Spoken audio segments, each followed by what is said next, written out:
Hi అండి, welcome to Nellore garden world. ఈరోజు నేను గ్రహించింది మీకు చెప్తానండి. దీనికన్నా ఎక్కువ హార్వెస్ట్ చేసుకోవాలన్నా మీ మిద్దె తోటని పూలతో అలంకరణ అంటే ఎక్కువ గుత్తులు గుత్తులుగా పూలతో అందంగా మీ గార్డెన్ కనిపించాలన్నా మీరు చేయాల్సిందంతా ఒకటే అండి.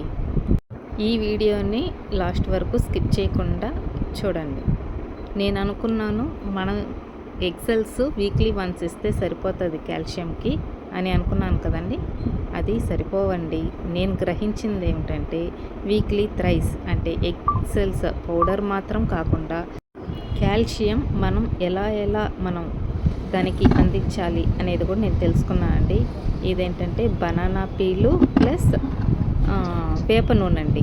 బాగా చేత్తో బాగా మిక్స్ చేసి దాంట్లో పంచకావ్యం నీళ్ళు కలిపి వాటర్లో మిక్స్ చేసి స్ప్రే అన్నా చేయొచ్చు, వడగట్టుకొని స్ప్రే చేయాలి, లేకపోతే మొక్క మొదట్లో అయినా పోయొచ్చండి. అప్పుడు ఎక్కువ గుత్తులుగా పూలు కానీ మొగ్గలు కానీ కాయలు కానీ ఏది మీకు కావాలన్నా అది మీ గార్డెన్లో మీరు సొంతమవుతుంది మీకు.